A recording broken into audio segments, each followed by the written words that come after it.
Hi friends, నా పేరు Venkatesh. Welcome to ready channel chill బర్బరేట్స్ 2.0. ఫస్ట్ వీడియోకి లైక్ కొట్టండి. మీరు కనుక వీడియోకి లైక్ చేసి ఇంకా కొంచెం రీచ్ పెరిగే అవకాశం ఉంది. ఇప్పటికి 25 నుంచి 30K వరకు వ్యూస్ వెళ్తున్నాయి. ఆ పైన వెళ్ళే అవకాశం ఉంది. అందుకే వీడియోకి లైక్ కొట్టండి. ఇంకా సబ్స్క్రైబ్ చేసుకోకపోతే సబ్స్క్రైబ్ చేయండి. 50% జనాలు ఇంకా సబ్స్క్రైబ్ చేసుకోకుండానే చూస్తున్నారు. సబ్స్క్రైబ్ చేయండి.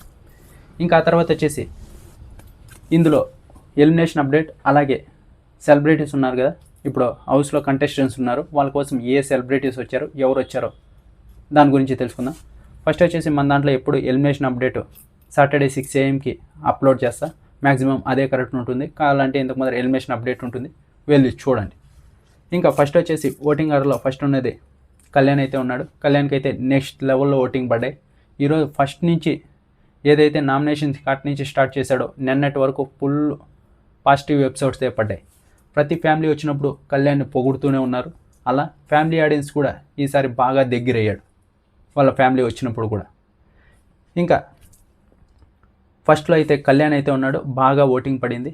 ఇంకా సెకండ్లో వచ్చేసి ఇమాన్యువల్ అయితే ఉన్నాడు. ఇమాన్యువల్ కూడా 9 weeks తర్వాత నామినేషన్లోకి వచ్చిన నెక్స్ట్ లెవెల్లో ఓటింగ్ పడింది. ఇక్కడ అతను ఏదైతే గేమ్ ఆడాడో అది అందరి దృష్టిలోనూ ఉంది కాబట్టి ఫస్ట్ 2 days ఓట్స్ పడకపోయినా ఆ తర్వాత నుంచి పికప్ అయ్యే ఎక్కువగా మిస్డ్ కాల్స్ వచ్చాయంట ఇమాన్యువల్కి. ఇంకా మిగిలిన వీక్స్లో కూడా ఖచ్చితంగా వస్తే బాగుంటుంది నామినేషన్లోకి. మళ్ళీ ఏదైనా టికెట్ ఫినాలే రేస్ ఏదైనా గెలిచాడు అనుకోండి, ఇంకా చెప్పలేం. ఇంకా ఉన్నన్ని వీక్స్ ఇమాన్యువల్ నామినేషన్లోనే ఉండాలి. అప్పుడే ఇంకా ఓట్ బ్యాంక్ ఎక్కువ క్రియేట్ అవుతుంది. ఇప్పటికైతే కొంత ఓట్లు పడుతున్నాయి. ప్రతి వీక్ ఉంటే ఆ ఓట్ బ్యాంక్ ఎక్కువగా క్రియేట్ అయ్యి విన్నర్ అయ్యేకి ఎక్కువగా ఛాన్సెస్ ఉన్నాయి. అందుకే ఇమాన్యువల్ నామినేషన్లోకి రావాలి.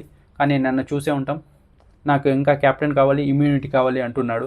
ఈ వారం సేవ్ అయితే అన్న నమ్మకం వచ్చి వాళ్ళ అమ్మగారు కూడా చెప్పారు, నా కొడుకుని నామినేషన్ చేయండి అని. అప్పుడే అర్థం చేసుకోండి, ఇమాన్యువల్ విన్నర్ రేస్లో ఉన్నాను, నేను నామినేషన్లో ఉండాలి అని.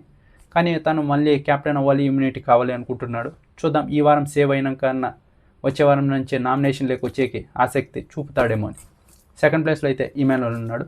ఇంకా థర్డ్ ప్లేస్లో అయితే బర్నీ గారు అయితే ఉన్నారు. బర్నీ గారు అయితే ఈ వారం ఏదైతే నామినేషన్ చేశారో నెక్స్ట్ లెవెల్లో చేశారో అప్పటి నుంచినే ఆడియన్స్కి ఒక ఫైర్ మీద కనపడ్డారు. ఇంకా వాళ్ళ కూతురు లోపలికి వెళ్ళినప్పుడు కూడా అదే చెప్పారు. ఏదైతే ఆడియన్స్ మెచ్చుకున్నారో ఆయన నామినేషన్స్ అలా చేయడం, ఎప్పుడు సైలెంట్గా ఉండి నామినేషన్లో ఒక విజృంభించారు. వాళ్ళ కూతురు వెళ్ళి, నాన్న నామినేషన్స్ బాగా చేసావు, అలాగే ఉండు, ఎనర్జెటిక్గా బాగా చేసావు అని చెప్పారు కదా. ఇంకా అప్పటి నుంచి ఆయన అయితే థర్డ్ ప్లేస్లో ఉన్నాడు ఓటింగ్లో. ఇప్పుడు తనుజ గారికి అలాగే బర్నీ మీ బాండింగ్ బాగుందని వాళ్ళ కూతురు అయితే చెప్పారు. అంతకు ముందర నుంచినే బర్నీ గారికి తనుజ ఓట్స్ పడుతూనే ఉన్నాయి. అప్పటి నుంచి ఇంకొంచెం ఎక్కువ అయ్యాయి అంతే. ఇంకా థర్డ్ ప్లేస్లో అయితే బర్నీ గారు ఉన్నారు. ఇంకా ఫోర్త్ ప్లేస్లో అయితే డీమన్ పవన్ అయితే ఉన్నాడు.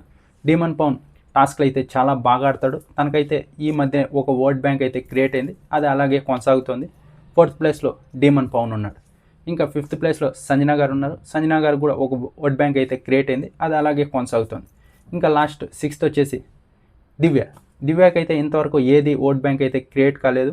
ఎప్పుడు నామినేషన్లోకి వచ్చినా కొంచెం ఓట్స్ తక్కువే పడుతున్నాయి. కానీ తనకంటే కొంచెం తక్కువ ఓట్స్ పడేవాళ్ళు చాలామంది ఉన్నారు కాబట్టి లీస్ట్లో, అంటే ఎప్పుడు వచ్చినా డేంజర్ జోన్లో ఉంటూనే వస్తుంది దివ్య అయితే. వేరే వాళ్ళు ఎలిమినేట్ అవుతూ వస్తున్నారు. ఈ వారం దివ్యానే ఎలిమినేట్ అయ్యేకి హై ఛాన్సెస్ ఉన్నాయి. ఎలిమినేషన్ రౌండ్ వచ్చేసి సంజన గారు దివ్య ఇద్దరు పెట్టే అవకాశం ఉంది. దివ్య అయితే ఎలిమినేట్ అయ్యే హై ఛాన్సెస్ ఉంది. కానీ ఇక్కడ ఇంకోటి ఉంది, అదేంటంటే నో ఎలిమినేషన్ కూడా హై ఛాన్సెస్ ఉంది. ఎందుకంటే నిన్న ఏదైతే గొడవ జరిగిందో అది నెక్స్ట్ లెవెల్ గొడవ. ఈ బిగ్ బాస్లోనే ఈ సీజన్లో హైలైట్ గొడవది. ఇద్దరు పర్సనల్గా వీళ్ళు కొట్టుకున్నట్టే అనిపించింది. ఏదో పర్సనల్ గొడవలు ఉండి వీళ్ళకి బిగ్ బాస్లోకి వెళ్ళి బయట గొడవలు ఇక్కడ చూపించుకున్నట్టే అనిపించింది దివ్య అలాగే తనుజ గొడవ అయితే. ఒకవేళ దివ్యాని ఇంకా ఒక వారం పెడితే ఇలాంటి గొడవలు వస్తాయి, టీఆర్పీ నెక్స్ట్ లెవెల్లో పెరుగుతుంది అని.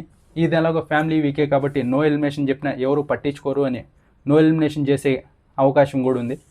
ఎందుకంటే మొన్న బర్నీ గారు కూతురు వచ్చారు కదా, వాళ్ళు కూడా చెప్పారు, అక్క మీరు కొంచెం కమాండింగ్ టోన్లో మాట్లాడుతున్నారు, అది కొంచెం నెగిటివ్గా వెళ్తుంది అని ఆవిడకే చెప్పారు. ఆ తర్వాత బర్నీ గారు కూడా చెప్పారు, ఎవరన్నా మిమ్మల్ని కమాండ్ చేస్తే మీరు అప్పటికప్పుడే చెప్పేయండి అని.